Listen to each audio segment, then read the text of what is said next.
nós temos a presença de Carol Cavalcante, né? Carol é minha amiga, né, na UEPB. E hoje nós temos o tema que é muito importante, que é universidade, gênero e filosofia. Né? Eu preparei uma pequena biografia aqui de Carol, porque eu fiz todo um Eita, é textinho, né? pequena mesmo. Carol, ela é idealizadora do blog Namoro de Sofá, com leitura, escrita, poesia, né? Fotografia e filmes. Vocês podem ir na bio de Carol, que está lá o link, que jogo vocês no blog, né? E se vocês tiverem interesse, é muito legal, né? E principalmente nesse momento para a gente ficar em casa, curtir. Como o blog já diz, é namoro de sofá, né? São temas maravilhosos, né? E Carol, ela é comunicadora social, ela é filósofa, ela é mestra em educação, ela tem larga experiência no ensino de EAD. Ela também tem experiência com a série Merli, que eu acho legal a gente comentar também aqui, né? Que o ano passado eu fiz um curso de extensão sobre Merli, a gente pode fazer um papo aqui sobre isso. Mas Carol também, ela é pesquisadora do descobrimento do Brasil, e aí tem Caminha, tem Cecília Meirelles. Eu separei um textinho aqui, ó, durante a live de Cecília Meirelles, para a gente conversar aqui, né? Carol, seja bem-vinda. Desculpe todo esse transtorno que aconteceu hoje, né? Mas vamos em frente. Eu agradeço, Arthur. Se não tivesse problema, não ia ser normal, né? Você fica imaginando como é que vão ser as aulas remotas. Imagine.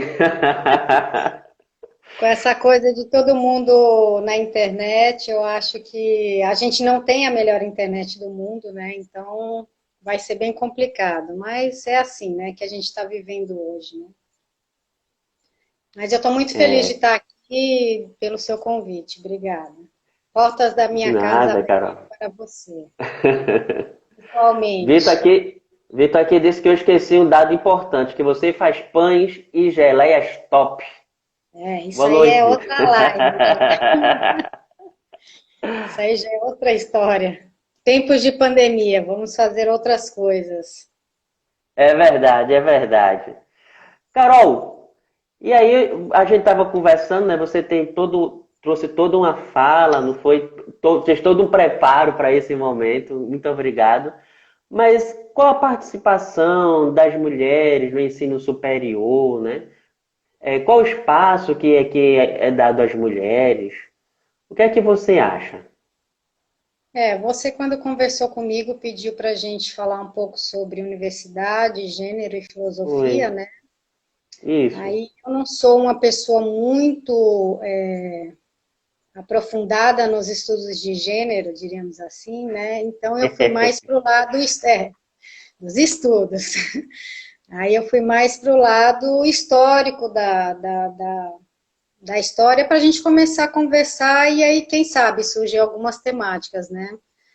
Então eu fiz Exato. umas pesquisas aqui para a gente até, de alguma forma, a gente se comparar com o resto do mundo, né? Para ver como a gente está atrasado e continua atrasado e vai permanecer assim, né? Então, eu fiz uma pesquisa aqui rapidinha, só para informar para todo mundo, né? A primeira escola de ensino superior no Brasil era de 1808, a Escola de Cirurgia da Bahia. Depois, em 1827, se criou a Faculdade de Direito em São Paulo e também em Olinda. Só que também em 1827, as mulheres elas só estudavam até o primário. Então, você imagina que foram aí quase 20 anos em que só os homens tiveram direito de estudar no ensino superior. Né? As mulheres vão começar a estudar, ir para o ensino superior em 1849, na Faculdade de Medicina da Bahia, mas elas não eram consideradas alunas regulares, diríamos assim. Né? Elas não se formavam como os homens, elas faziam algumas disciplinas, alguns componentes curriculares. Até 1879, elas conseguiram participar efetivamente como estudantes nas faculdades, né? Foi uma emancipação para as mulheres, tendo em vista que até então elas só tinham afazeres domésticos, diríamos assim, né? Século XIX ainda, né? E o Sim. curioso é que a primeira mulher que se formou, a primeira brasileira que se formou, ela se chama Maria Augusta Generoso Estrela. Ela se formou em 1882, mas veja só, ela se formou nos Estados Unidos da América, do tio Sam. Se graduou em medicina, não foi no Brasil. A primeira mulher só foi se graduar, né? Só foi se formar médica, no caso, 5 anos depois, em 1887, a gaúcha Rita Lobo Freitas. Que ela tem uma grande história de enfrentamento contra o racismo e o machismo. Então, se você for ver por essa perspectiva, né, de como as mulheres adentraram bem posteriormente que os homens no ensino superior, a gente entende que essa disparidade duraria mais tempo, né? Mas, de qualquer É, forma, a gente não pode esquecer que, hoje em dia, as mulheres são as que mais estudam, as que mais concluem o ensino superior, estão em maior número nas universidades, né? Isso ninguém diz, mas isso é verdadeiro. Se você for olhar dados, até da UEPB, mais de 60% das pessoas matriculadas são mulheres. Né? Então, assim, existe um movimento, as mulheres estudam, né? Vão à universidade, terminam o ensino médio, terminam o ensino fundamental mais do que os homens. Estão mais presentes na universidade, né? Mas também não têm o mesmo reconhecimento posterior, diríamos assim, né? Por essa formação que elas têm. Carol, Né? você acha que há alguma diferença física, né, que alguma crença, né, de que coloca a mulher em situação de inferioridade, né, apenas pela questão biológica? Dentro da universidade? Sim, sim. Eu acho que não, acho que biológica não, acho que é uma questão mais cultural mesmo, né? Como a gente conhece aí pela história, a mulher é criada para, até hoje, né? Até tá regredindo, a mulher é criada para ser mulher de alguém, né? Para ser mãe. Então, eu não acho que é uma questão biológica, só se for por esse lado da função biológica dela de gerar os filhos, mas eu acho que por ser mulher, não, eu acho que é uma questão cultural, social mesmo. Acho que é uma questão que diz que, olha, o seu lugar é na cozinha ou é em casa cuidando dos filhos, né? Sair para estudar, sair para trabalhar, para ser a chefe de família é uma coisa que eu acho que é muito mais recente e também tem outro contexto cultural, né? Mulheres à frente das Isso, isso. casas, se a gente for pensar. Não é a É. mesma coisa, é outra história totalmente diferente, né? Eu acho que as mulheres tentam, elas até se esforçam bastante para concluir a universidade, qualquer uma delas, qualquer curso que elas escolham. Obviamente, tem a questão que chega uma hora, uma boa parte das mulheres tem desejo de ter filho, aí é biológico. Aí é biológico. A Aí gente é tem biológico. vontade de ter filhos. Tem uma hora que o hormônio faz assim, ai meu Deus, eu preciso ter um bebê, né? E aí, às vezes, ela deixa essa questão de lado, deixa um pouquinho relegada e vai cuidar dos filhos. E quando ela resolve voltar para o mercado de trabalho, às vezes ela não encontra o espaço que ela mereça, ou mesmo um espaço para ela trabalhar. Eu acho que é mais ou menos por aí que acontece, que vem evoluindo, É, continua sendo assim.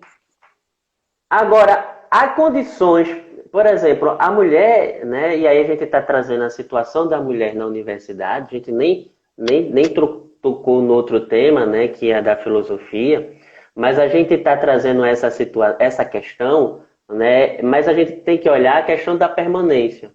A gente vê que existem muitas mulheres que têm hoje, né, conseguem ter acesso à graduação, mas e a permanência na universidade, né? Parece que só basta nós olharmos os nossos teóricos, né, seja de filosofia, seja de pedagogia, os grandes teóricos são homens, né? Então parece que a nível de pós-graduação, claro que deve estar havendo alguma mudança, mas os nossos teóricos, aqueles com que a academia cita, são homens, né? Uhum. Eu acho que é tudo uma coisa puxa a outra, né? E aí, normalmente, naturalmente, é a questão cultural de novo, porque é muito difícil para um homem entender que uma pessoa pode ser uma boa filósofa tão boa quanto ele, uma boa médica tão boa quanto ele, né? Eu sempre vejo assim, os homens na esfera do trabalho, vocês homens de forma geral, não estou falando você, mas os homens de forma geral, eles estão sempre disputando entre si, entre os homens, para ver quem é melhor, né? As mulheres só querem trabalhar, querem fazer bem o seu trabalho como elas cuidariam dos filhos dela, da casa delas. E aí, quando elas se sobressaem, né, o homem olha e começa a disputar com ela também. E mulher, assim,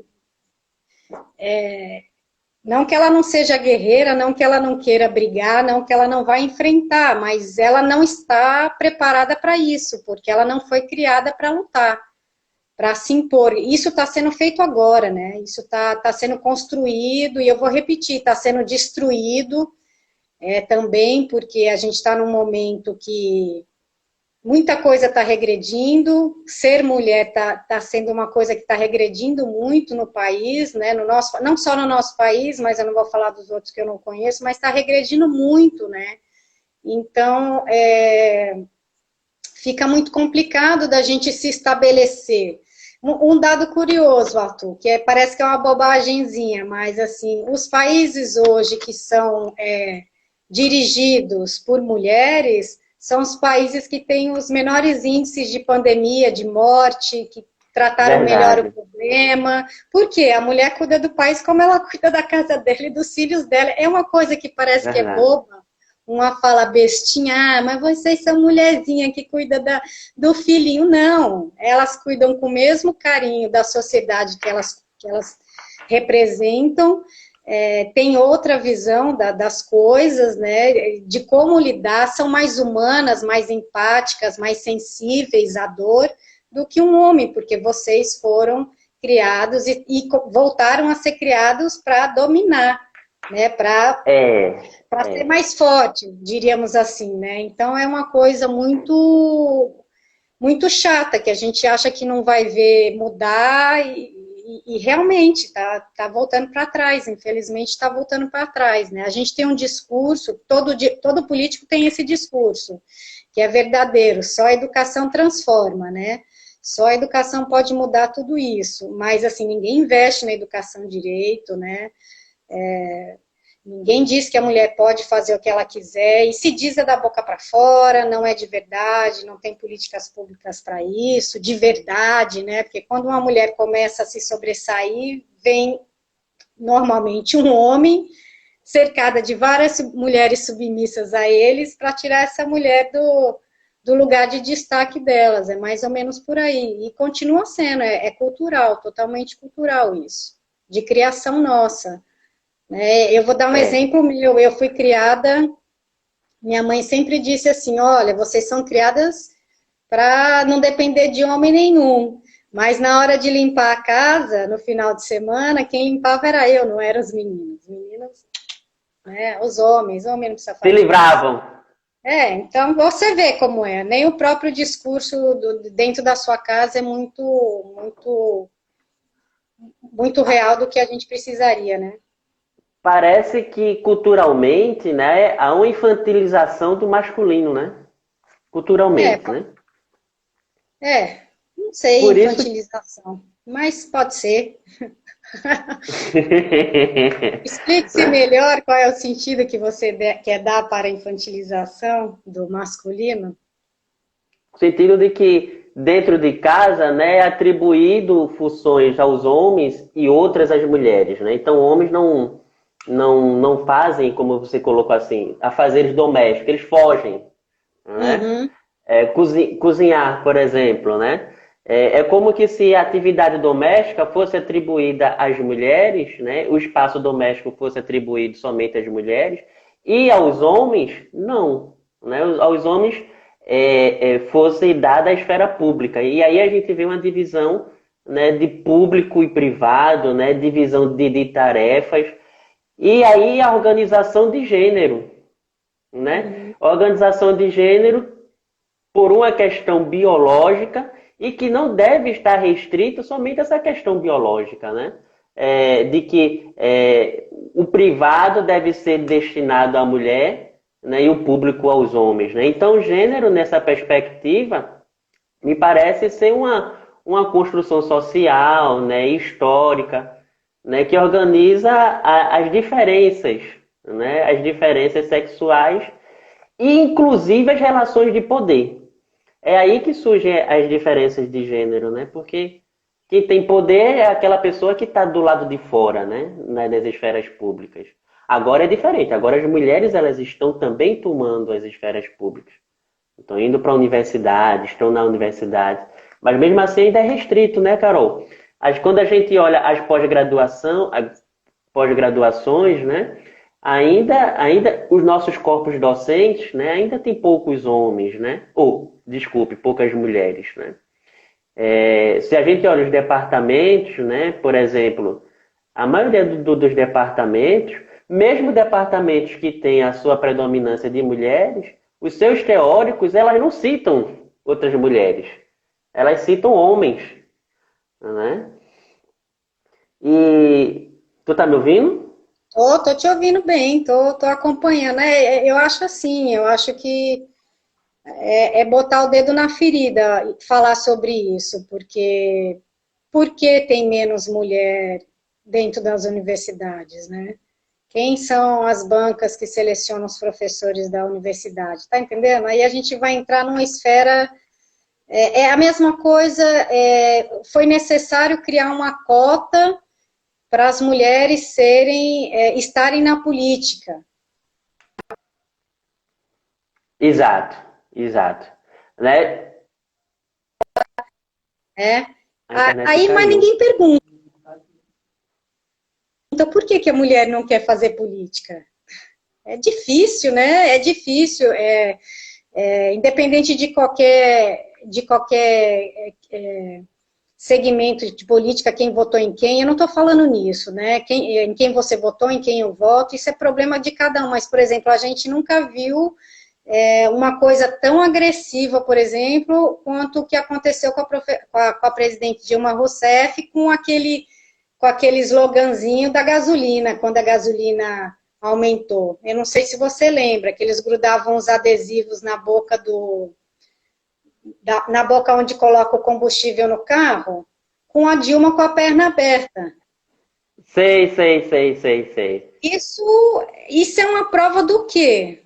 Isso é uma prova do quê? Né? Como é que alguém consegue respeitar um país que faz isso com o seu presidente da República? E tratam a mulher assim. Fariam isso com qualquer outro presidente, se fosse homem?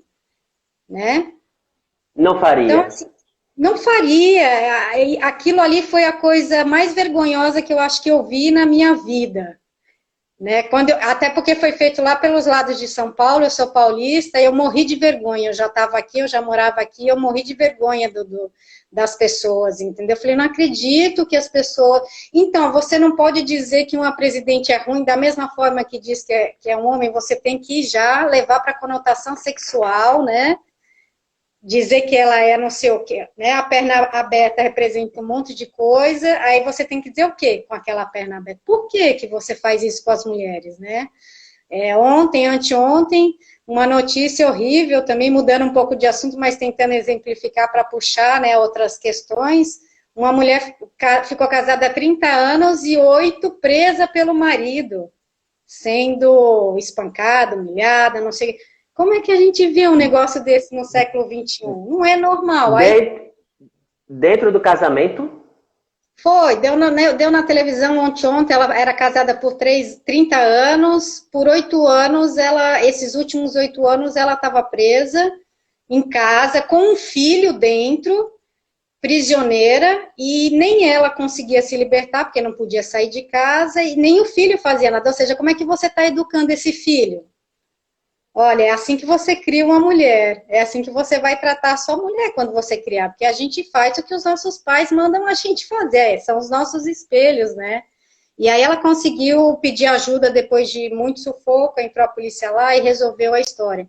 Então, você vê, pleno século XXI, a gente não tem mulher na política, com grande... E quando tem é assassinada, e aí estou falando da Marielle mesmo, a representatividade da mulher, do negro, do pobre, do favelado e do carioca, que hoje é um outro país dentro do Brasil, quando a gente tem grandes representações, até da filosofia. Se você colocar Chauí para falar alguma coisa e colocar o Cortella, o povo vai achar que o Cortella tem mais razão que a Chauí, por exemplo. Por quê?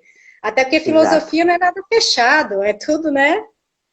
Reflexão, Exato. mas tem isso aculturado nosso, né? Então, isso é uma coisa, às vezes, desesperançosa, né? Quando a gente vê esse tipo de realidade voltando a se repetir, voltando a se fortalecer na sociedade. É uma coisa muito ruim. E aí, voltando lá para a história, por que que a gente tem poucas mulheres dando aula na universidade? Será que tem tanto, tão menos assim? Às vezes não tem, mas tem menos expressão, porque eu acho que a mulher ela consegue fazer muitas coisas ao mesmo tempo. Ela consegue ser professora, ela consegue ter cargo de gestão, ela ainda cuida da casa. Mas chega um determinado momento, ela se cansa de tanta coisa, né? E aí ela faz mais opções, e dentre elas o não brigar, né, nesses espaços públicos, eu acho que é uma opção da mulher. Eu vi aqui na live, eu tenho algumas pessoas que eu conheço particularmente, que não são da filosofia, está aqui Sônia Lacerda, é uma mulher de 73 anos de idade, que é guerreira, que briga, que está lá batendo de frente com qualquer macho, diríamos assim, que aparecer na frente. Boa. Agora não é toda mulher que foi criada para fazer isso. A gente não é criada para fazer isso, para brigar, a gente é criada para ser submissa. Eu acho que é mais ou menos por aí. Já me empolguei e mudei um pouco a história. Não, eu acho que nesse sentido, né,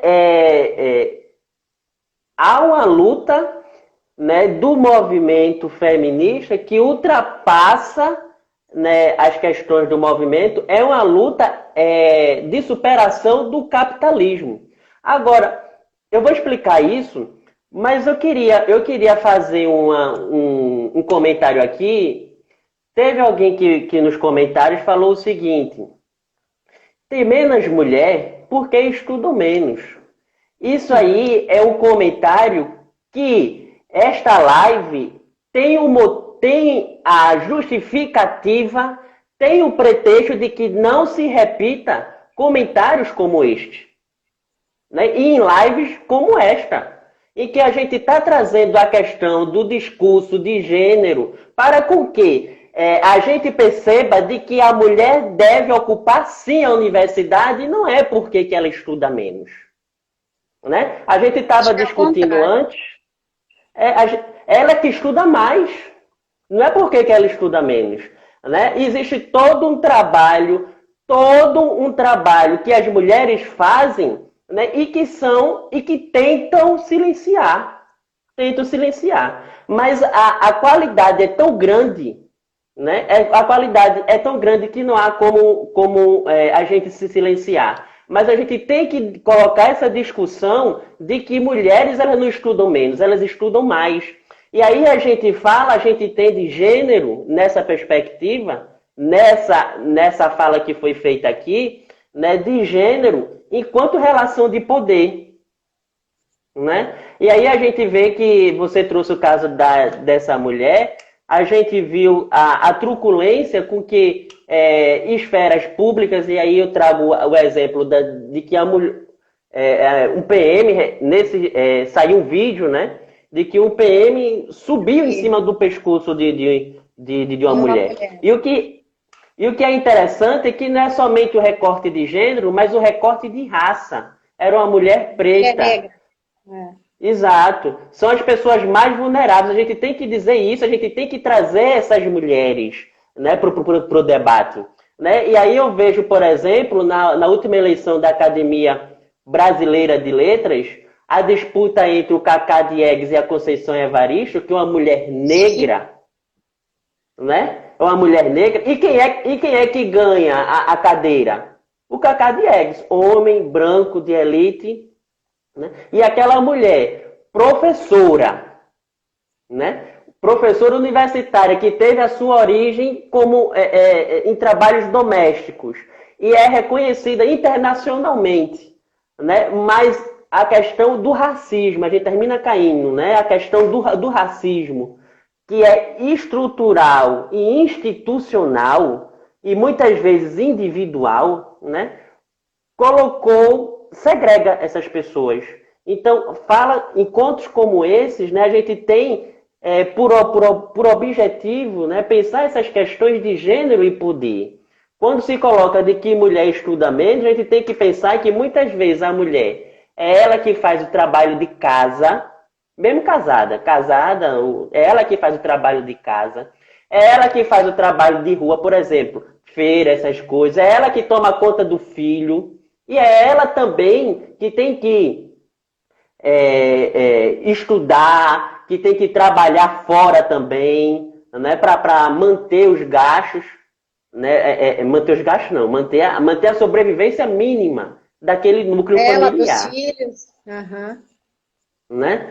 Eu estava vendo aqui, minha mãe botou aqui, ela entrou numa outra conta, mas eu sei que ela disse que eu estava falando sobre as mulheres tem pouco espaço, ela falou, na Unicamp tem muita mulher.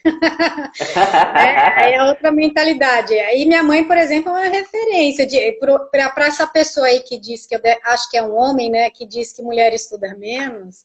A minha mãe tem mestrado, doutorado, 2 graduações e 2 PhDs.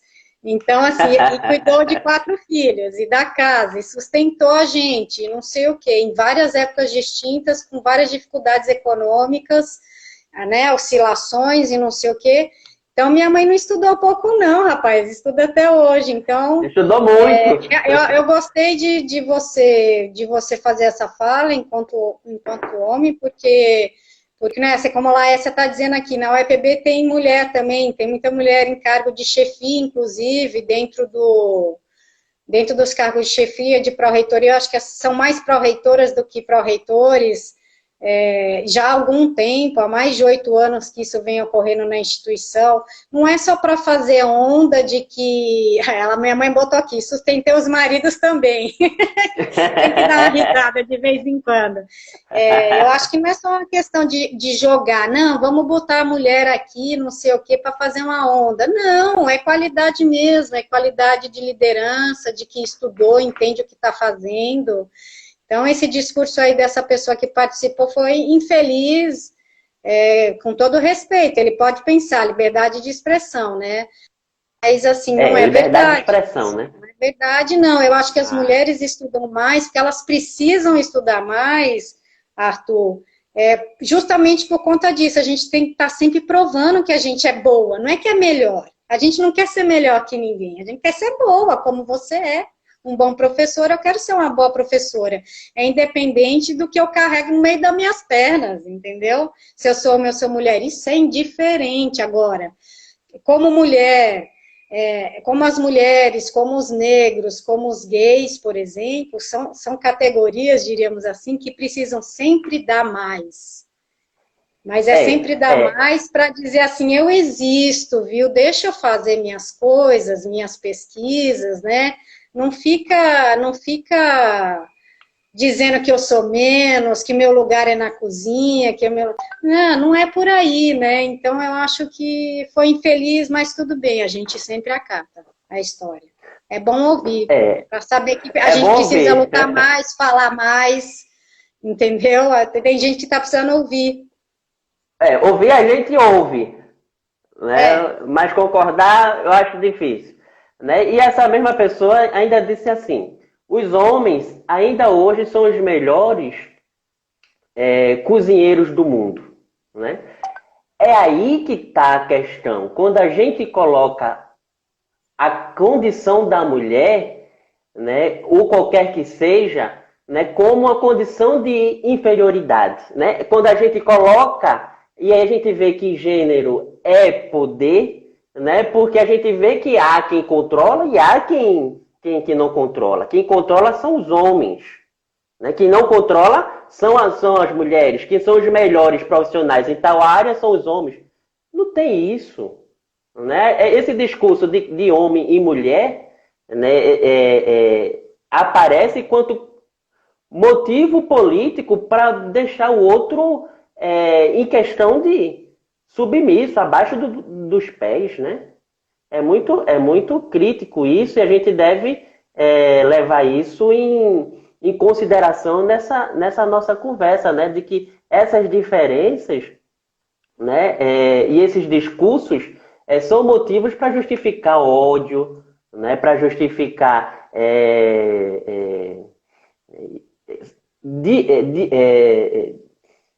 injustiças, né? E aí a gente tem que resgatar o local de fala. Eu vou deixar você falar, mas eu queria só trazer uma fala, Carol. Uma vez, a gente sabe que existe uma professora na UEPB, a professora Simone Marinho, que ela tem o trabalho de resgatar mulheres, né? Uhum. E eu eu trabalho junto. São mulheres presas, vamos deixar bem claro, não tem ninguém preso. Exato, ela me apresentou uma mulher, que era a Anne Canway. Vejam, dentro da história da filosofia, Anne Canway, ela antecipa o pensamento de Leibniz 20 anos. Mas quem é que a gente estuda dentro dos cursos de filosofia? Quando se estuda Leibniz. Né? Mas a gente não vê de que há uma antecipação do pensamento de Anne Canway 20 anos antes dele escrever a obra dele importante, que é a Monadologia, não era mais novidade. Né? Mas por que a gente dá um destaque para Leibniz e não para ela? É uma questão de poder. Há quanto de tempo política. Simone de Beauvoir ficou ligada, né, ao seu parceiro, Simone de Beauvoir? Quanto tempo ficou ligada ao seu parceiro para ter sua obra reconhecida como tão válida quanto a dele, tão inspiradora quanto a dele? Né? Eu acho que isso é até uma coisa recente, essa coisa de libertação das filósofas para o conhecimento de quem estuda filosofia ou até de quem não conhece. Vou repetir de novo Xiaoyi. Xiaoyi tem quantos anos Xiaoyi tem? Deve ter uns 70 e tantos anos e é uma referência na filosofia da educação, pelo menos. Na história da filosofia, ela pode não ter uma linha de pensamento assim, mas estuda educação, estuda filosofia. É uma mulher forte dentro da filosofia do Brasil e que, assim, quando começou a voltar a aparecer nos últimos tempos, nos últimos anos, que aí foi falar de política, né? Foi fazer a sua leitura sobre a política atual, acabou, essa mulher, né? Aí é aquela coisa, essa mulher, né? Então, assim, você tem que ficar lidando com isso o tempo inteiro.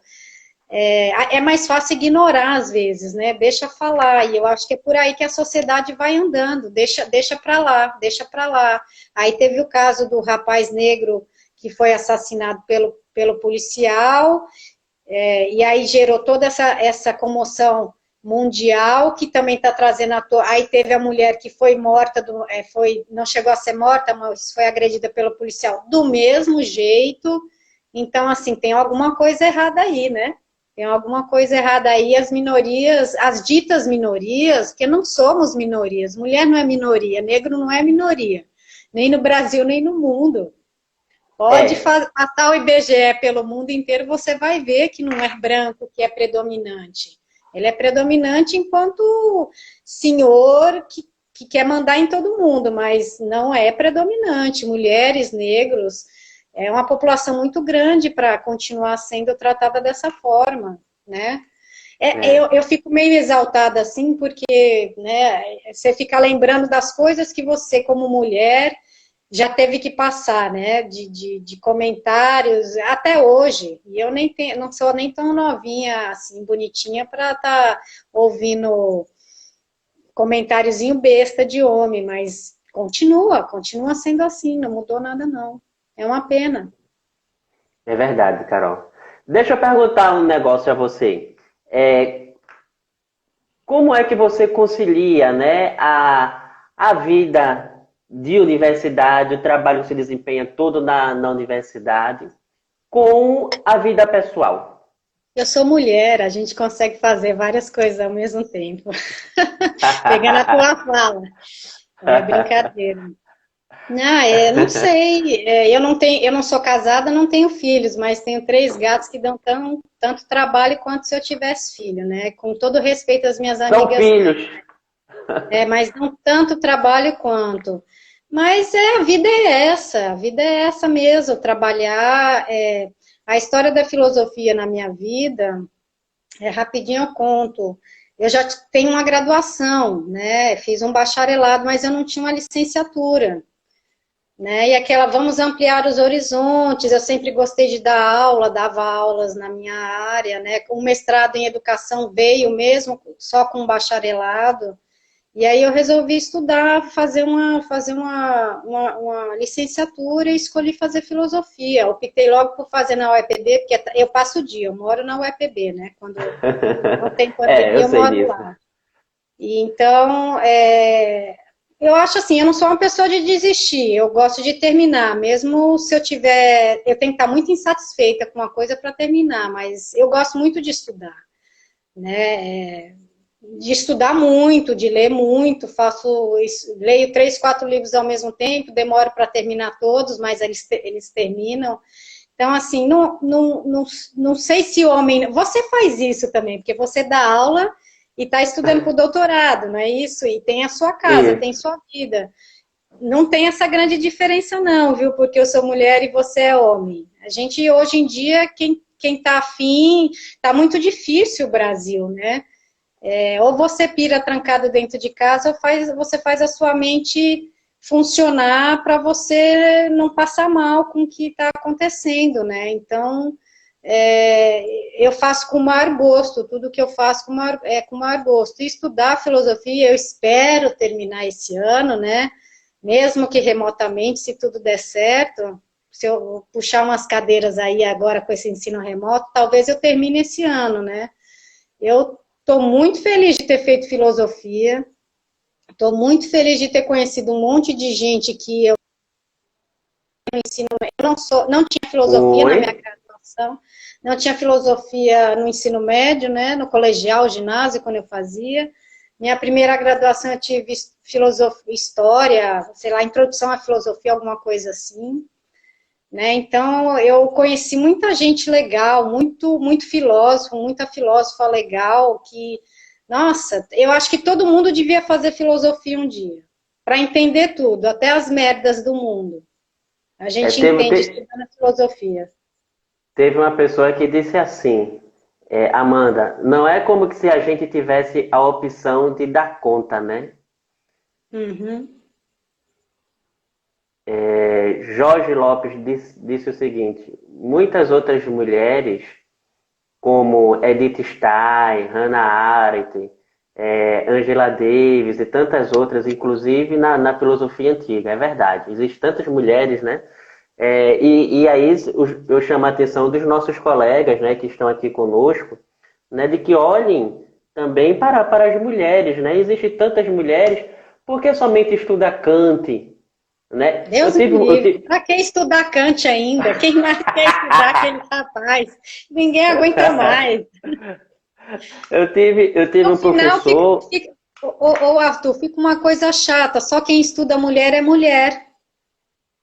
Exato, Então, exato. assim, como é que você quer discutir comigo sobre uma filósofa qualquer, que não é o caso, porque eu não estudo mulher, eu não estudo, não é a minha temática essa, mas como é que você quer discutir sobre mulheres na filosofia se você nunca ouviu falar de nenhuma, nunca estudou De nenhuma, não, nenhuma, né? No grupo de né? Simone mesmo, na minha época, quando eu fiz as disciplinas dela, eu acho que tinham 2 homens só, que faziam as 2 homens só, disciplinas não era? letivas. Não tinha mais que isso, não. O resto era tudo mulher mesmo. Como É. é que a gente vai discutir com um cara desse? É melhor ficar quieto. Deixa falar. Não, é porque E assim, tinha aí, uma hora que é melhor ignorar mesmo. e aí que esse amigo dizia o seguinte: se você estudou Platão, Aristóteles, Kant e Hegel, você não precisa estudar mais nada de filosofia. Sim. Né? Isso aí Acabou. o mundo acabou. Né? Mas não, tem tanta gente importante, né, e que foram silenciadas, né, e que foram tão importantes quanto aqueles que estão no cânone, né, dos clássicos e que não estão no cânone dos clássicos porque ou não era europeu, ou não era homem, né? E aí a gente vê que há uma preocupação, né, de que haja relações igualitárias, né, e a participação das mulheres nessas estruturas, né, de poder e de atuação. Olha, eu penso o seguinte: se nós começarmos a fazer, a trazer, vamos supor, nós que estamos dentro da universidade, vamos rever as nossas bibliografias, né? Vamos inserir as mulheres dentro das nossas referências bibliográficas, colocar as mulheres lá, citar as mulheres, isso é importante, trazer outras vozes, né? Porque às vezes uma voz só é tão ditatorial, não é? Não é, Carol? Mas eu acho que, assim, você sabe, o PPC de filosofia foi reestruturado agora em 2016, né? Meu TCC foi sobre isso. Se você for olhar, não mudou muita coisa, só se adaptou um pouquinho à BNCC, novos núcleos foram criados, e a bibliografia é a mesma, são os mesmos caras, então é difícil se quem está fazendo PPC também é homem. Né? Por que as mulheres não querem ajudar a fazer essas coisas também? Né? Eu acho que tem que se questionar um pouquinho isso, que tem alguma coisa que está errado. Porque mulher, quando, por exemplo, a Angela Davis, né? Porque quando as pessoas, um homem ou algumas mulheres também, começam a ouvir a Angela Davis, acham que ela é uma histérica doida e não conhecem a história dela.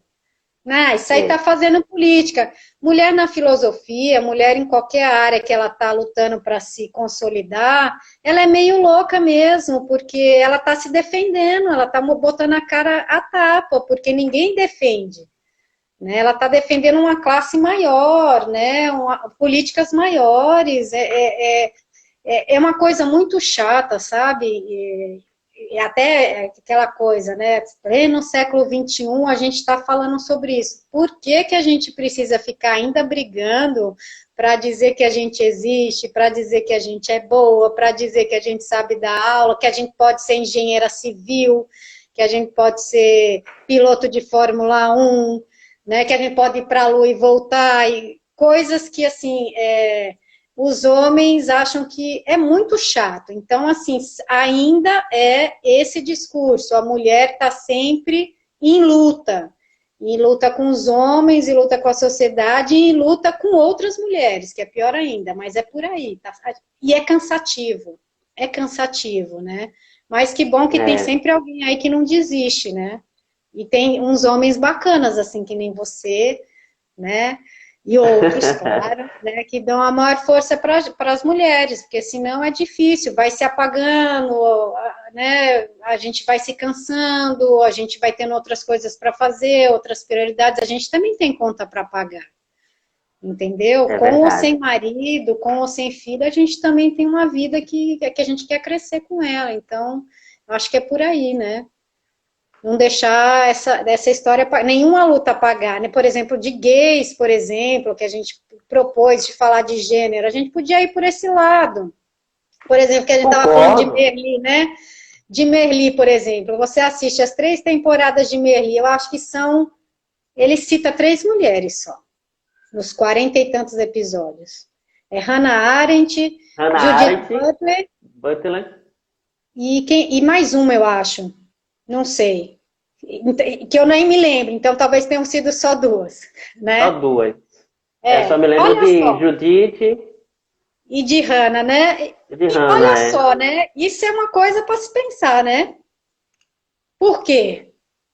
Né? Dentro da mídia, porque não tinha mais ninguém lá na Espanha fazendo filosofia mais contemporânea? Tem a Angela Davis, que tá na mídia pra caramba há bastante tempo, reforçando a luta dela, da classe dela, né? Então, é assim, são coisas, essa reprodução do discurso masculino está em todo lugar, então é complicado, né? É complicado você sobreviver desse jeito, né? Você sobrevive, mas é doído, é muito doído você ir deitar na cama e falar, nossa, ainda acontece tudo isso que acontecia quando eu tinha 10, 12, 13 anos, nossa. Nunca achei que o Brasil ia ser tetracampeão, ele já foi penta e continua a mesma coisa com as mulheres no mundo. Então, é muito, E né, muito, muito. quando eu estava organizando o curso de Merli, aí uma professora de sociologia estava comigo, né, trabalhando juntos. Ela chamou a atenção para um aspecto. As falas das mulheres. Quando as mulheres falavam, era geralmente relacionado a namoro, a paquera, a alguma coisa assim. E era uma fala muito fúteis, digamos assim. Agora, Como se quando os elas só homens falam... quisessem isso, né? Como se elas só quisessem isso, Exato, inclusive das professoras. As exato, professoras tinham problemas no casamento ou o Merli estava pegando, né? exato. Dos dois, um, né? É? E aí ela chamou esse dado, né, que eu achei muito importante para a gente entender também, né, esse aspecto, por esse aspecto também a série Merli, né? É, mas a série também trouxe, né, pessoas como Judith Butler, né, como é, Hannah Arendt, né? E também eu acho que a gente pode trazer uma discussão, né, de uma pessoa que é Paul Beatriz Preciato, né? E aí, Paul Beatriz Preciato, ela aborda essa questão, né, do fármaco, né, da indústria, é, da sexualização dos corpos, né, que alimentam a indústria da pornografia, né, e que alimenta todas as indústrias, né, voltadas para o fármaco, indústria de medicamentos, indústria de beleza, sabe? E aí também a gente pode pensar as pessoas que estão também em processo é, de transição, né, de se assemelhar, né, ao que é arquétipos daquele gênero, né? E aí a gente pode também ver de que o que por Beatriz Preciato propõe é uma saída, né, dessa normatização política, né, que tende por fim colocar uma pessoa em submissão à outra. Eu acho que a gente deve atentar de que a filosofia ela deve nos chamar a essa racionalidade, a gente tem que ficar atento a que racionalidade é essa, de que não existe uma racionalidade, mas há várias racionalidades, né? Em que as nossas atitudes podem ser mudadas, né? Atitudes, atos, palavras, né? E que reforçam, né? E que reforçam a igualdade, né? A UEPB, se eu não me engano, foi a primeira universidade do Nordeste, ou a segunda, talvez, como é que fala? Institucionalizar, não sei se é esse nome, o nome social do aluno, né? Exato, exato. Isso é muito interessante. É muito, assim, é uma coisa que é do papel ainda. Mas quando uma instituição se coloca assim, normatiza isso, ela abre as suas portas para outras questões, né? Ó, se a gente já fez isso aqui, agora a gente vai fazer aquilo ali e aqui vai ter espaço para todo mundo. Então, a gente não. Isso é uma evolução, eu acho que isso é uma evolução, né? Porque eu não sei se você sabe, mas assim, os gays, as lésbicas, não sei o quê, principalmente as lésbicas, eu acho, elas estão muito mais ligadas nessa questão de políticas, né? para os gays, e aí para estar junto com essas pessoas que estão em transição, por exemplo, que os próprios homens gays. Para você ver como a mulher, inclusive a mulher lésbica, ela, até nisso ela está mais preocupada do que os homens. Ela pega na mão da história e vai tentar ajudar, e fica ao lado. Né? Não é uma luta, não é só gay, não é só lésbica, não é só travesti, não é só transexual, isso, aquilo, não. Para a mulher e para a mulher lésbica, isso é reconhecidamente sabido, né? Ela está junto de todas as lutas. Então, para você ver como esse feminino, né, ele está de mãos dadas com todas as lutas. E se for negro, ajuda, né, tá junto também. Que é aquela coisa, é negra, é pobre, é gay, é não sei o que lá. Tem sempre uma mulher junto, não gay, às vezes, junto, fazendo política e ajudando isso melhorar, se transformar, né? Então, a gente tem uma sorte grande, Arthur, porque pelo menos a gente está conseguindo vivenciar essas novas realidades, diríamos assim, no nosso universo, né? Porque eu sempre digo que eu tive as portas abertas pelas as gerações anteriores à minha. Agora você imagina, minha mãe, minha avó, não sei como era, né? O sofrimento todo. Minha avó, por exemplo, não terminou os estudos. E quando ela ficou bem mais velhinha, ela dizia assim, eu queria tanto ter terminado, eu acho que ela fez até a 4ª série, porque ela foi casar, teve 9 filhos, foi cuidar do meu avô e dos 9 filhos dela. Né? E aí depois, no fim da vida, naquela época tinha bastante, né? E depois, ela é pernambucana, viu? Minha família é pernambucana. E é? Eu Coisa sou boa. paulista, moro aqui, mas a minha família, boa parte da minha família mora aí em Recife, no interior. Ah, E depois de já mais velha, ela foi dizer, se eu tivesse estudado mais.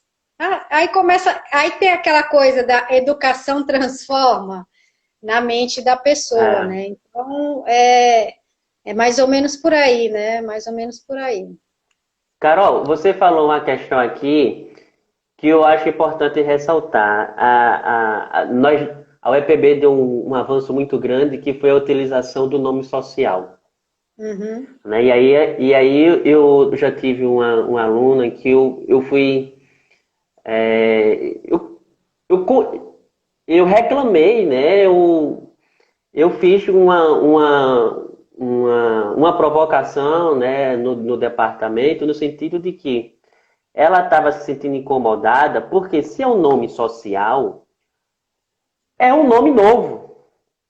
Né? E ela já tinha mudado no RG, certidão de nascimento, tudo, sendo que no registro da universidade ainda ficava o nome de batismo e ao lado o nome social. Né? É uma coisa que também precisa ser vista. Né?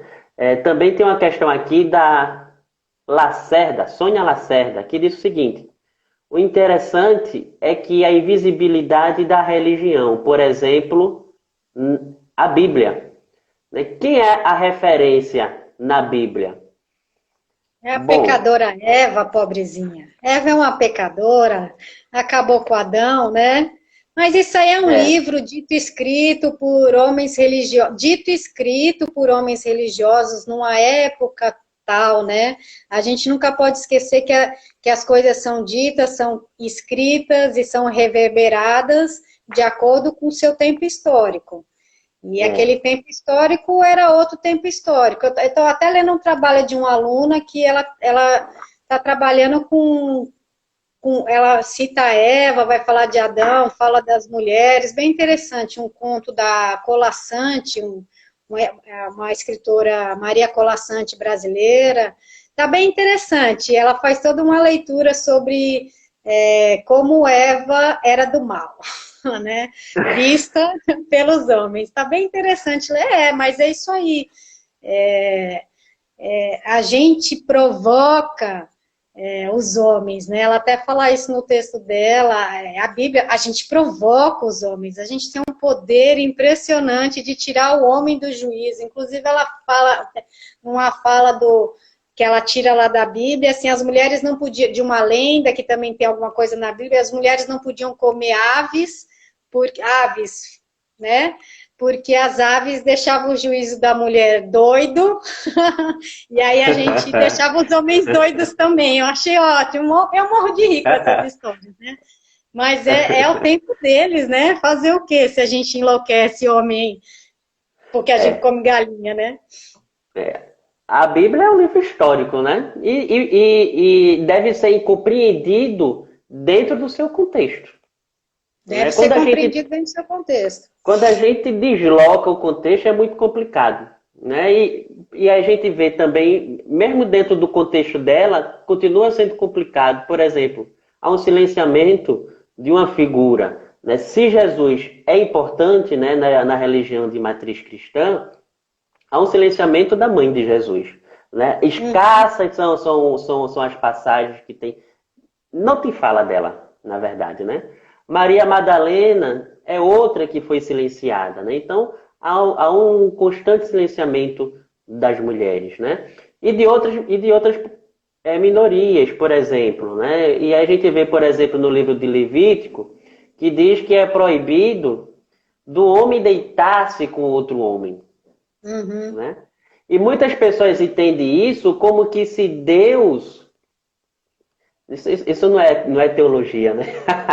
Como que se Deus estivesse condenando a homossexualidade. Não é isso, né? A gente deve entender esse livro dentro do seu contexto. Olha, nesse mesmo livro diz que é proibido a pessoa fazer tatuagem, senão a pessoa estava no... Rapaz, não, só um parênteses assim, lá no banquete era o que mesmo, hein? O que é que tinha? Pronto, pode voltar para a sua fala. Só queria fazer esse comentário. Quem é que tinha? O que é que tinha nesse banquete?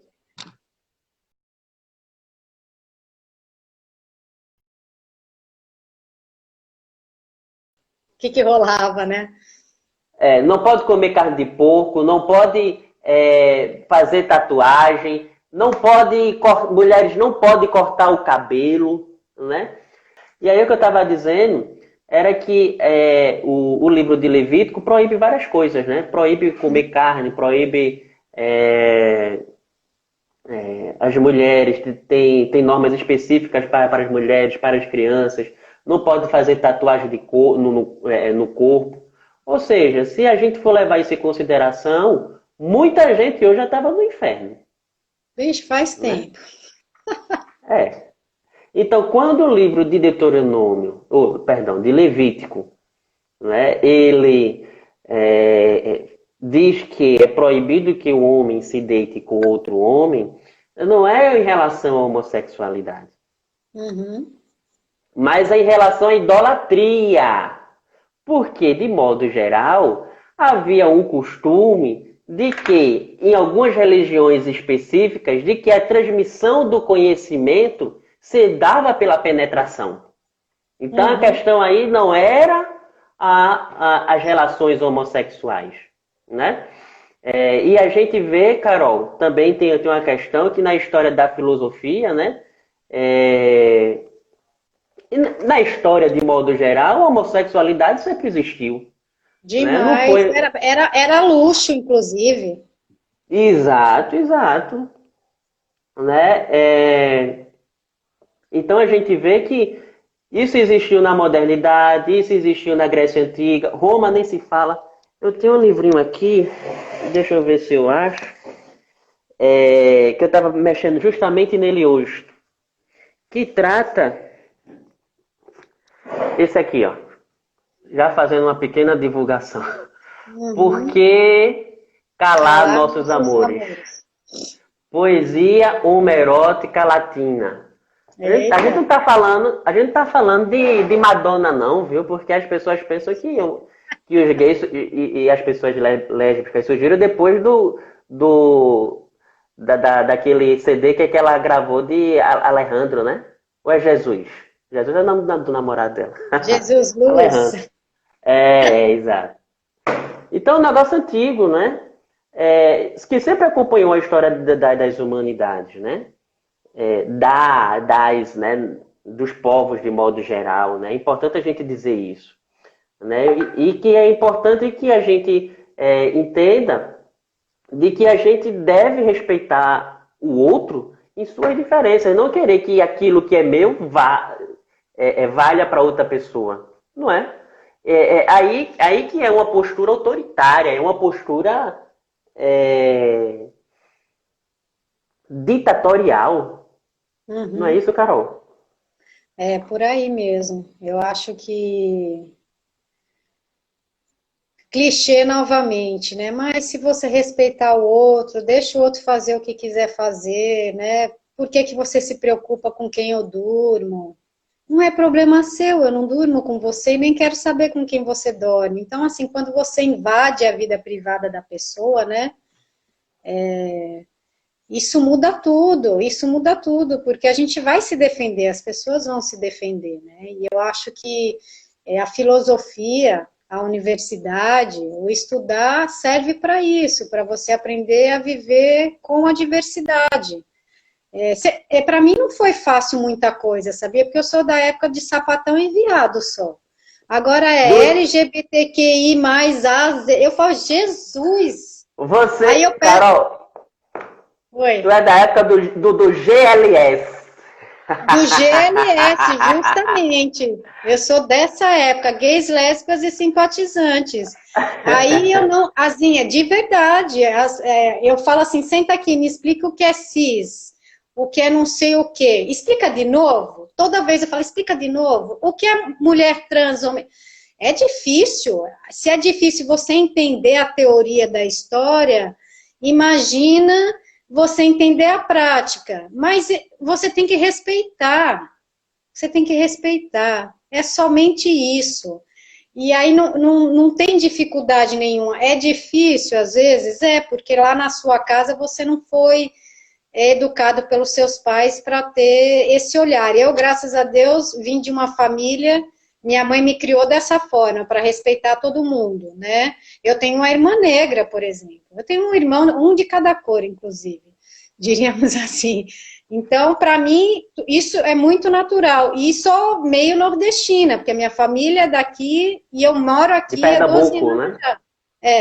Então, assim, eu fui educada pela minha família, por todos da minha família que me criaram, para não ter esse tipo de olhar. Então, a universidade não tem muito essa função. Quem deveria ter são os pais, né? Mas a universidade está agregando alguns conceitos, porque está chegando na universidade, né? Vem chegando ao longo dos anos e ela tem que dar um espaço saudável para o aluno estudar. E dar um espaço saudável é como a gente disse aqui, em 1887, a primeira mulher se formou em medicina. Pensa o que essa mulher sofreu fazendo medicina. E não mudou Verdade. muito hoje. Tem algumas faculdades de direito de São Paulo que são extremamente conservadoras com mulheres, com negros, com gays, né? Então não É, muda muita coisa, né? Mas assim já evoluiu bastante e são muitas vozes. Eu acho que essas vozes é que fortalecem. A universidade serve para isso, a filosofia serve para isso, porque a filosofia, mesmo que você não tenha como eu um filósofo de carteirinha, de estimação, a filosofia te faz mesmo refletir, entender as coisas. Se você levar a sério, estudar, ler, né, viver a filosofia dentro da universidade, ela muda mesmo o seu pensamento.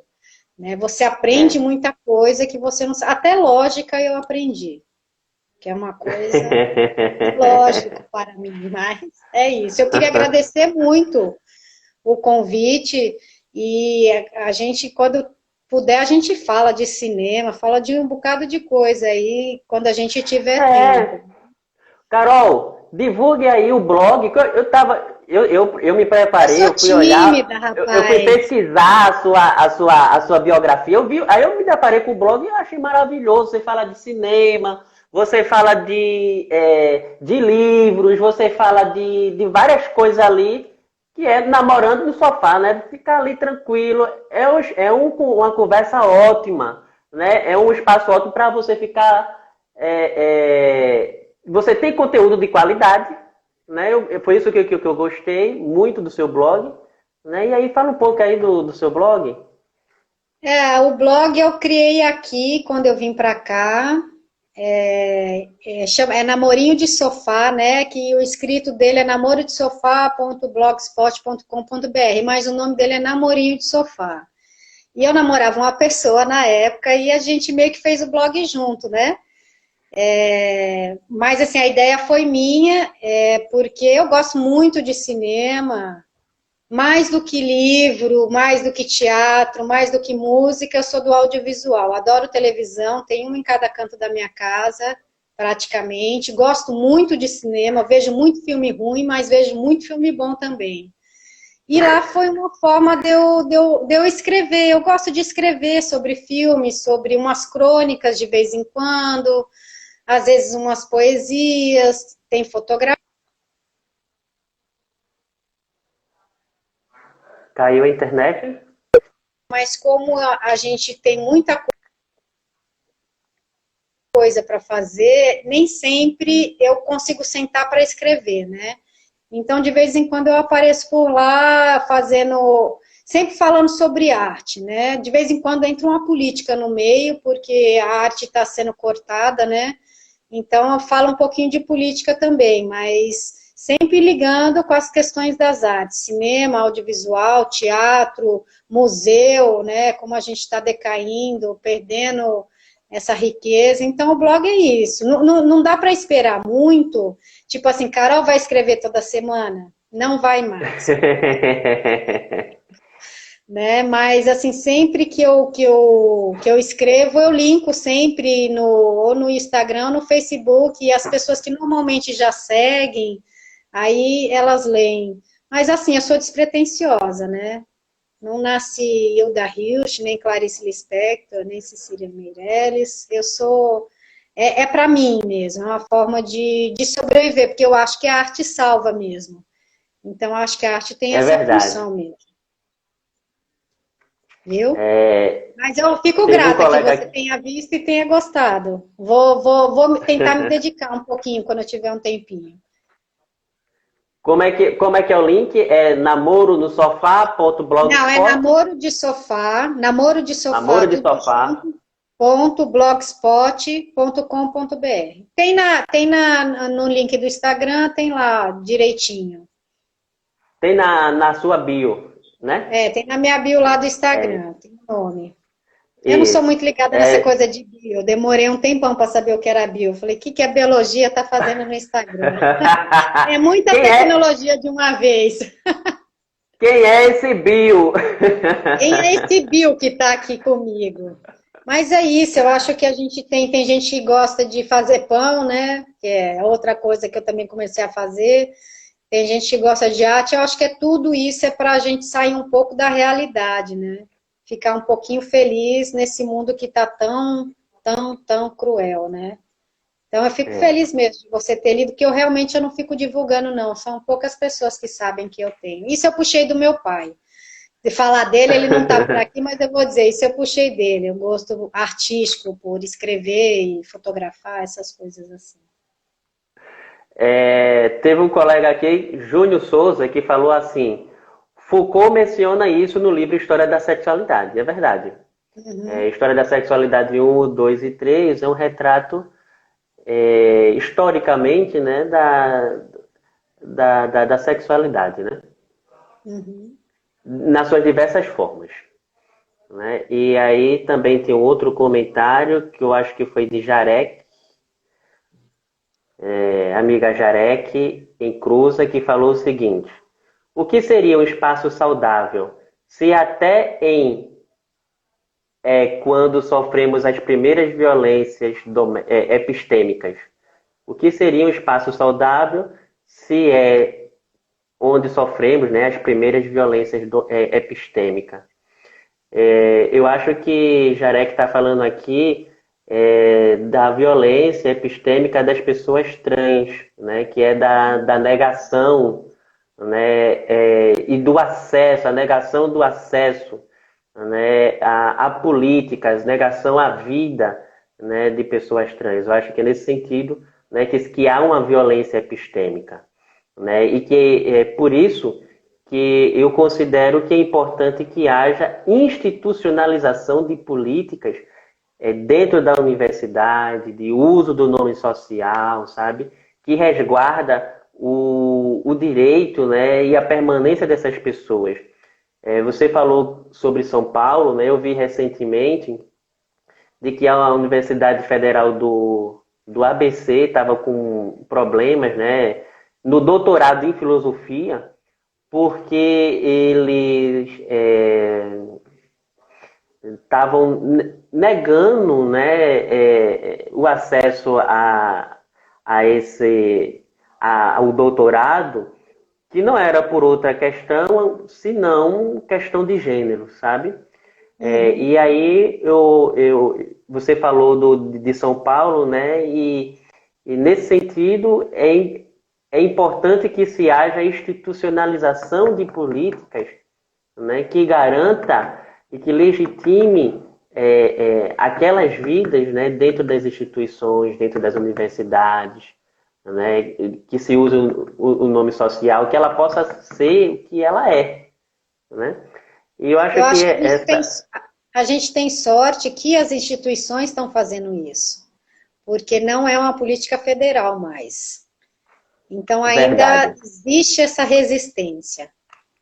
Então, a Unicamp ela atuou muito, né? Mas sendo que quando é uma necropolítica, né? Quando o governo federal não tem interesse, né, em salvar todas as vidas, né? Define de uma forma hegemônica uma parcela, né, branca, elitista, né, rica, né, como resguardar o direito delas e não de outras. Isso é muito, muito preocupante, né?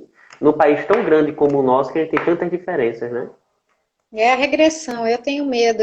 Quando essa confusão toda começou com esse governo, que as coisas foram se desestruturando, eu não acreditava não, sabe? Hoje eu tenho medo. Olha que coisa.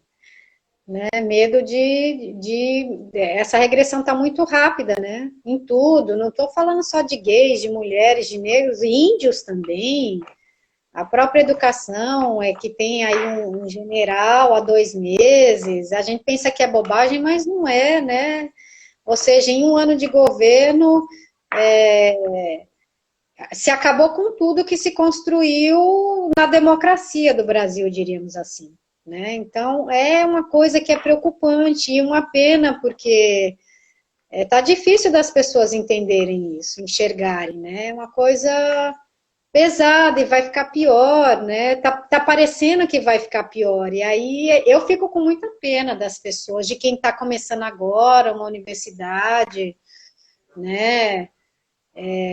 Uma coisa assim que é quase, se for parar para pensar, o mundo hoje é quase sem futuro, né? É quase sem futuro, essas pessoas que estão indo estudar. É o apocalipse, né? É a última. Sério. É os 33 anos de Dark, né? Justamente. E vai e volta, e vai e volta, e voltou e não quer. É complicado. É por isso que esses espaços assim tem que. Se alguma coisa trouxe dessa pandemia, né? São vozes, né? Que a gente, de pouco em pouco, as pessoas vão vindo, e eu acho que isso é legal, porque a gente tem que entender. Eu sempre digo assim, né? Todo texto que eu escrevo sobre cinema, ou no blog, ou no Facebook, que eu tenho um álbum dos filmes que eu vejo, o que é que você viu? Aí eu comecei a fazer um álbum, e já tem alguns anos, e as pessoas pegam as dicas lá, né? Eu acho que cinema, antes de tudo, é diversão. Cinema, série, é diversão, é lazer para desopilar, mas é muita educação se você souber utilizar essas ferramentas, entendeu? E essa pandemia fez a gente ficar muito dentro de casa, aí o boom das lives, né? Então, a gente tem que aproveitar esses espaços. Não estou falando eu, porque eu até estou saidinha para a live. Essa já é a segunda, mas o povo, vai, vamos fazer. Eu morrendo de vergonha. Eu falei, tá, vamos fazer. Mas, assim, você tem que aproveitar aproveitar esses momentos para tirar coisas boas. Não é possível que essas 20, 30 pessoas que estão aqui, estiveram na anterior, não tenham ouvido nada, nenhuma coisa boa, né? Que faça ele refletir. Né? Então, eu acho que é por aí, eu acho que a gente, esse momento de isolamento, né, é um momento que ele pode ser de aprendizado também, a gente tem que aproveitar cada minuto, a gente só tem essa vida mesmo, a gente pode morrer ali pegando num saco de supermercado contaminado, aqueles filmes de zumbi que a gente nunca achou que ia acontecer, é praticamente isso que está acontecendo no mundo. Mas, Carol, é isso mesmo, é isso mesmo. Eu concordo com tudo que você disse. E eu acho o seguinte, eu digo algo mais, assim, no sentido de que hoje não existe ninguém que é igual a ninguém. Eu sou totalmente diferente de você. Tem alguns pontos que nós temos em comum, outros não, e que faz parte, né? E viver é estar em diferença. Né? Enquanto houver diferenças, a atuação, né, na base, sabe? Eu acredito nisso. Enquanto há diferença, atuação. Então, viver, existir é política, sabe? E nós estamos fazendo política. Esse espaço que nós reservamos aqui é um espaço que a gente troca um pouco de ideias entre a gente, né? Em que a gente possibilita reflexão, né? Eu tenho certeza de que algumas pessoas concordaram, outras pessoas discordaram, mas faz parte do viver isso, né? E a gente forma a nossa opinião não é somente com as pessoas com que a gente concorda, não. Com que a gente discorda também, porque a gente sabe que é aquilo que a gente não quer, não é verdade? A educação é isso, né? A educação é isso, ser professor é isso. Não tem nada pronto. Claro, 2 mais 2 são 4, mas como é que chegou no 4 para você e para mim? Né? Eu posso ter chegado de outra forma e você pelo normal, né? Então, educação é isso aí, é ouvir, ser ouvido e respeitar. Claro que tem algumas coisas que pegam aqui, né? Mas são joelhos no pescoço, né? Como tem acontecido infelizmente por aí, mas são coisas que tem que fazer a gente crescer, não a gente diminuir, não a gente ir para o canto da parede e se submeter. Eu acho que é mais ou menos por aí que tem que caminhar a educação, as nossas falas. Eu adoro ser da minha geração, sabia? Porque é importante. Porque eu ouvia as coisas em casa e achava um absurdo, né? A reabertura da ditadura.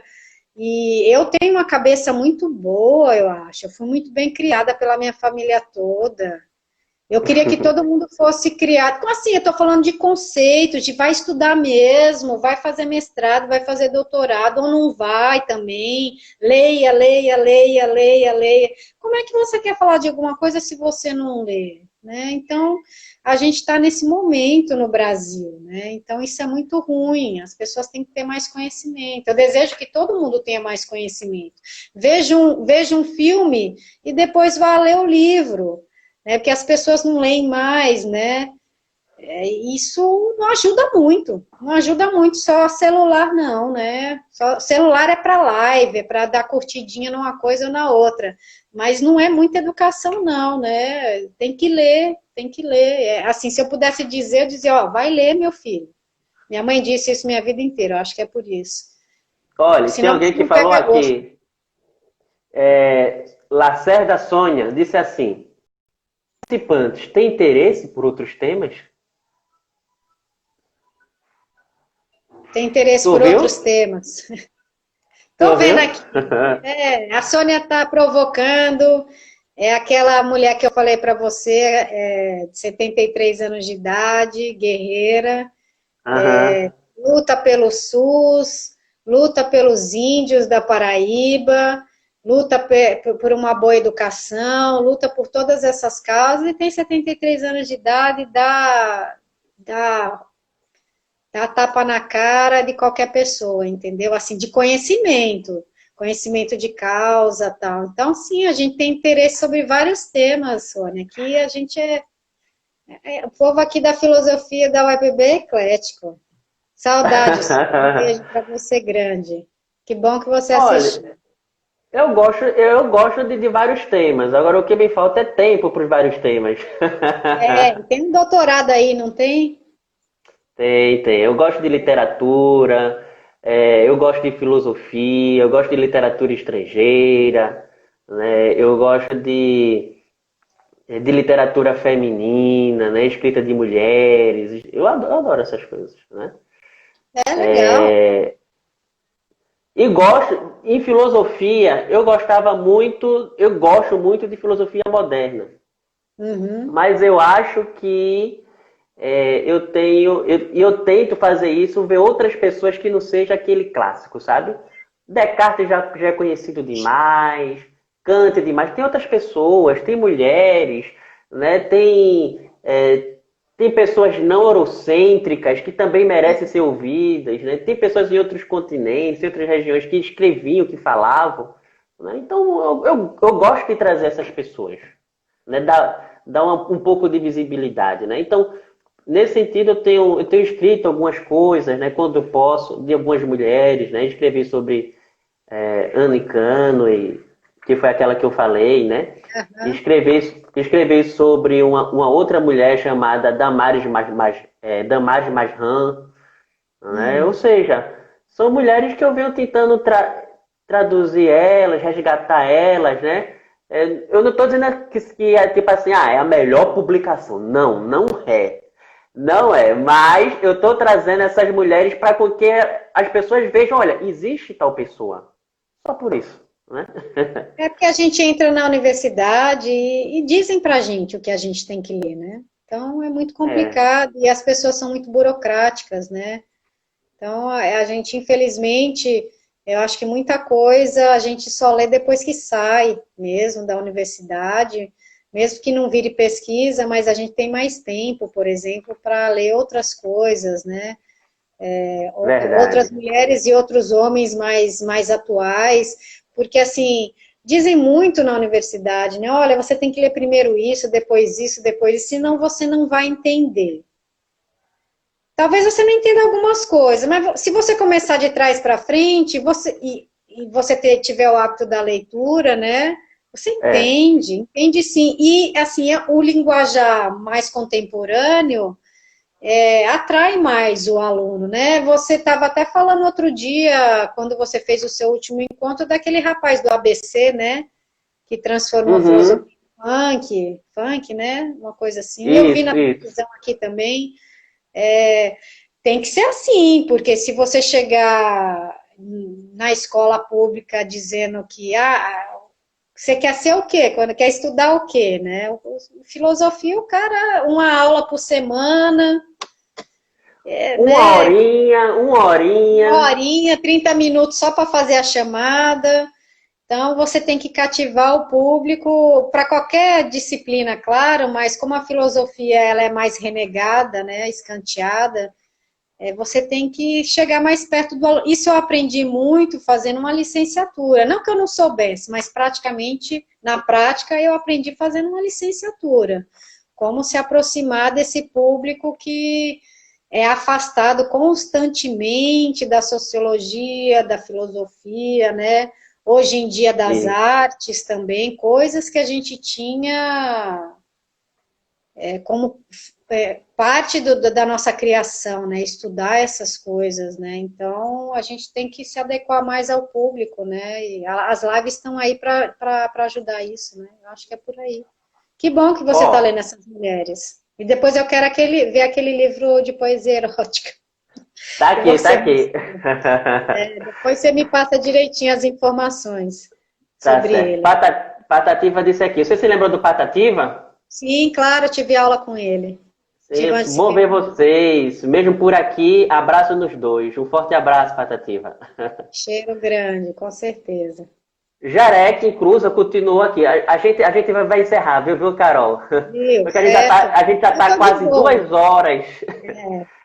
E Jarek disse o seguinte: real, a leitura é muito importante, mas também devemos pensar e questionar o que lemos, pois o conhecimento passado da universidade ele é eurocêntrico, não traz uma representação brasileira na América Latina. É, Concordo. hoje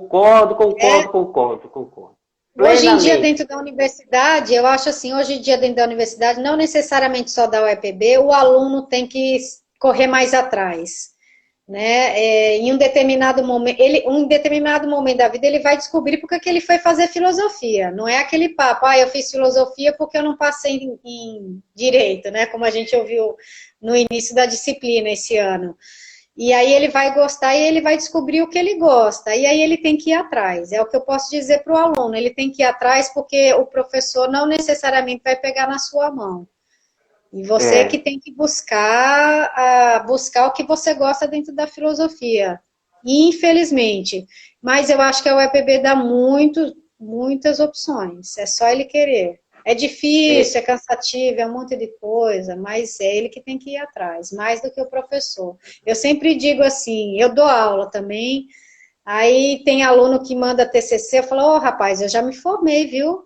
Pode fazer um TCC melhor, essa é a segunda graduação.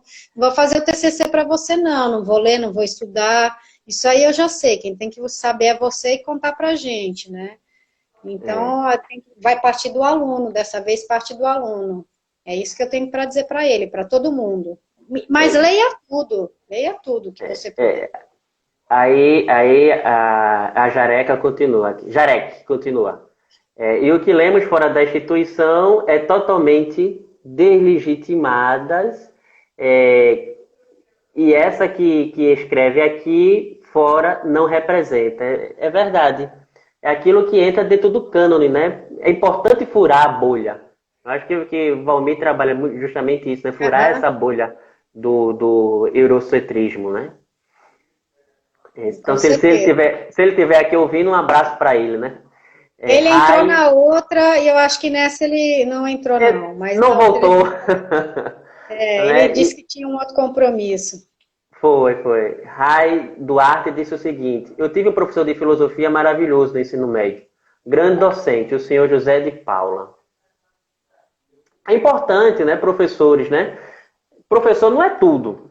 Né? Tem gente que responsabiliza, né, professor por tudo de bom e de ruim. Não, professor não é tudo, mas que o professor faz toda a diferença, isso ele faz, né? Isso, Carol. É um bom professor, sim, que incentiva. Eu só vou repetir uma coisa que pode até parecer negativa, tanto no ensino de base quanto na universitário, né? Tá muito difícil ser professor, né? Para você Verdade. ser professor e sobreviver, às vezes você tem várias atribuições, né? Além de estudar, pesquisar, fazer extensão, né? Ele, às vezes, faz muitas coisas para sobreviver e tem 50 mil TCCs para ler e mais relatório para fazer, isso, tudo que demanda a instituição. E no ensino de base é pior ainda, porque muitos professores, hoje nem tanto. Carol, Oi, vai Carol, deixa eu acabar? só pedir. Não, deixa eu só pedir uma pausa aqui de um minutinho, que eu vou ver um negócio aqui rápido, viu? É Ah, tá rapidinho, certo. peraí. Não sai um pouco.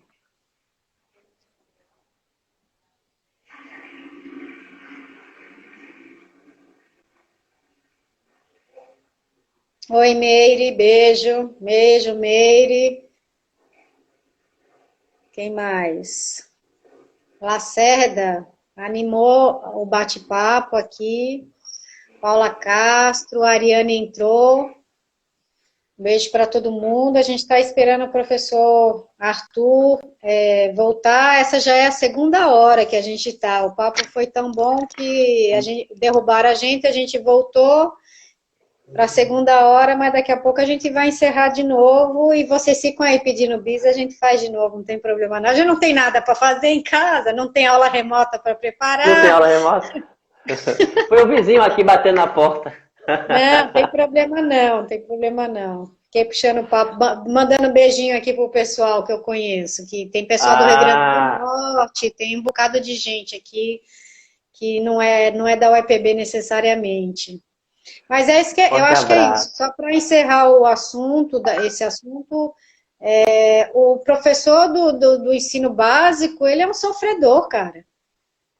Ele faz das tripas corações para sobreviver.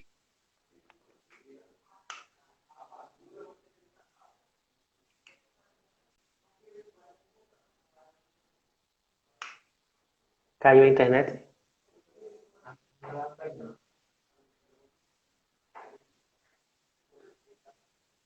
É por isso que, mais do que nunca, como você disse, o professor não é tudo, né? Mais do que nunca, eu acho que o aluno tem que encontrar o seu eixo de estudar, de entender que isso é importante para a vida dele, o quanto ele quiser estudar, né? Talvez ele não queira ir para a faculdade, a gente tem que respeitar isso. Eu sou super favorável quando a pessoa, não, eu quero ser comerciante. Ele diz, eu quero com certeza que minha mãe, tá certo, não tem problema nenhum.